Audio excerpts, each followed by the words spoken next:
Hello and thanks for joining us on TVC News this hour. We're beginning with an update on the lingering ASUU strike.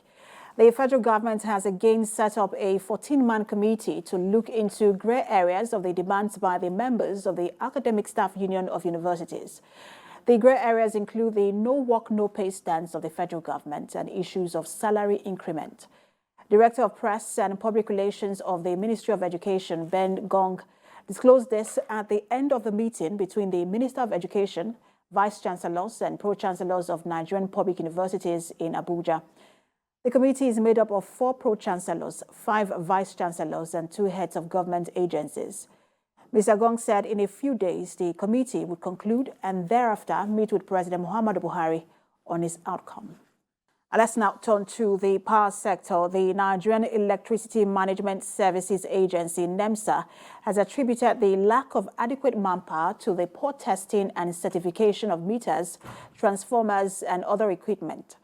The Managing Director of NEMSA, Aliyu Tahiru, said this to the Secretary to the Government of the Federation, Boss Mustafa, during the formal presentation of the reports on the deployment of self-assessment tools in NEMSA by the Bureau for Public Service Reforms.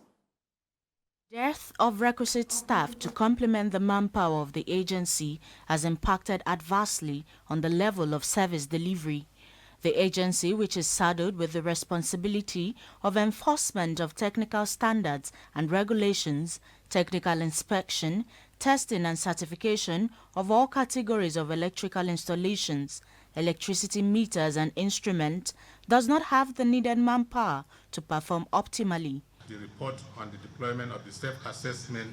The Managing Director, Aliyu Tahir, stated that the yearly challenge of paucity of funds is a recurring decimal, impeding the provision of facilities required for the execution of the mandate of NEMSA in its various inspectorate field offices in 19 locations across the country. Despite all challenges, the Bureau of Public Service Reform said NEMSA performed well in the self-assessment tool carried out, and it was awarded a gold plaque. Similarly, there's that of requisite staff to complement the manpower of the agency, and it has impacted adversely on the agency's level of service coverage. At the end of the self-assessment tool, the findings and outcome from the assessment showed that NEMSA scored 80.75%. A senior official, Abiba Lawal, who represented the Secretary to the Government of the Federation, assured that the concerns raised by the agency will be looked into, given the critical role it plays in the power sector. It is pertinent to mention that the Bureau of Public Service Reforms has been directed to implement performance improvement tool to all public institutions and to forward quarterly report on status of implementation and compliance to the Office of the Secretary to the Government of the Federation to ensure effective service delivery to the citizens. The report on the deployment of the self-assessment exercise will serve as a reference document for the agency to perform better and improve on its shortcomings with a view to achieving greater results. The deployment of the self-assessment tool in NEMSA has helped the agency ascertain the constraints confronting its service delivery in the power sector. Habida Lawal, TVC News, Abuja. The coalition of Northern Group has backed up the Nigerian National Petroleum Company's decision to engage Government Ekpemupolo, popularly known as Tompolo, on pipeline surveillance. This action, the NNPC says, was necessitated by the need to hire private contractors to safeguard oil pipelines nationwide due to massive oil theft. Celestine Area reports. The Nigerian government and oil companies operating in the country have suffered huge losses due to theft of crude and refined petroleum products. Data from the NNPC shows that a total of 350 pipeline points were vandalized from January to July 2021. It also identifies the Port Harcourt areas, Rivers State, as the hotbed of vandalism, followed by Mosimi in Ogun State and Kaduna areas.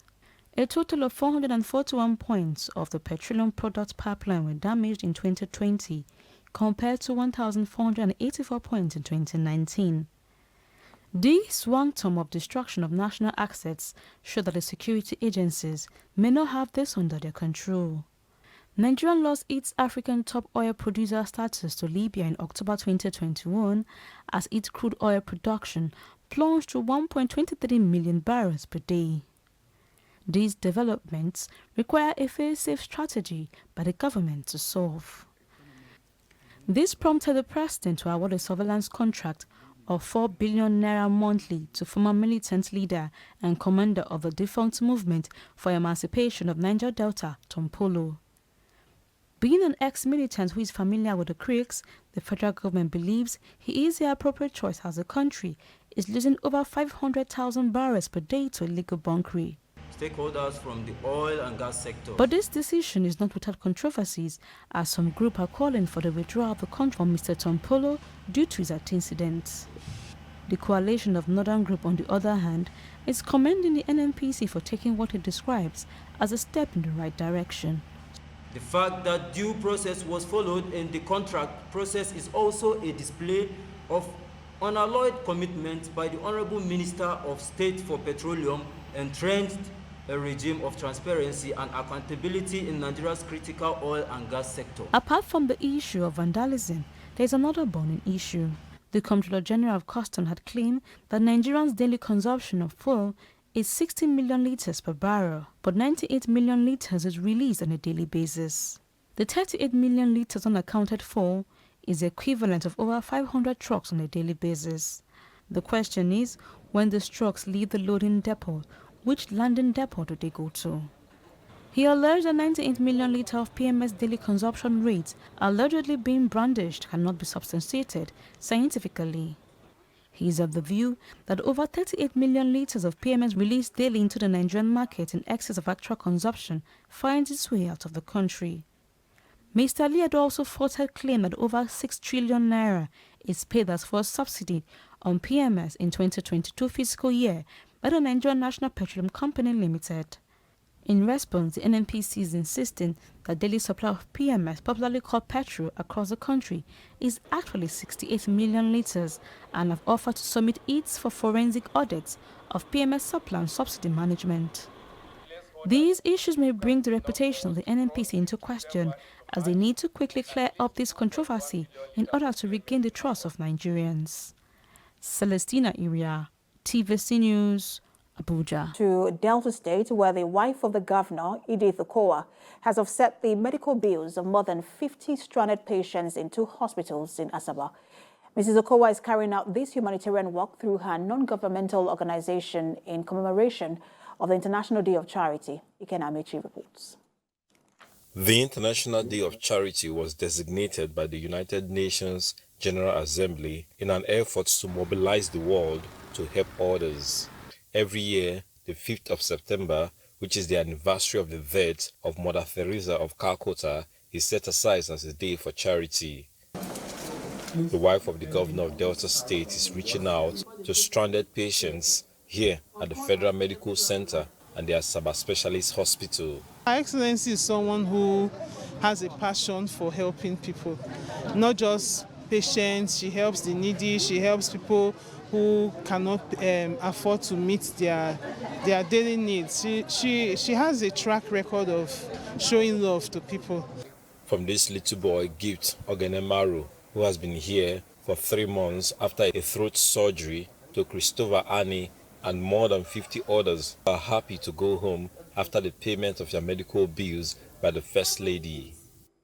In fact, that's wetin he do. My mouth not fit talk, and only God will bless, and only God will pay. It has been long. I'm here, over 1 month. I am thanking God for sending helper,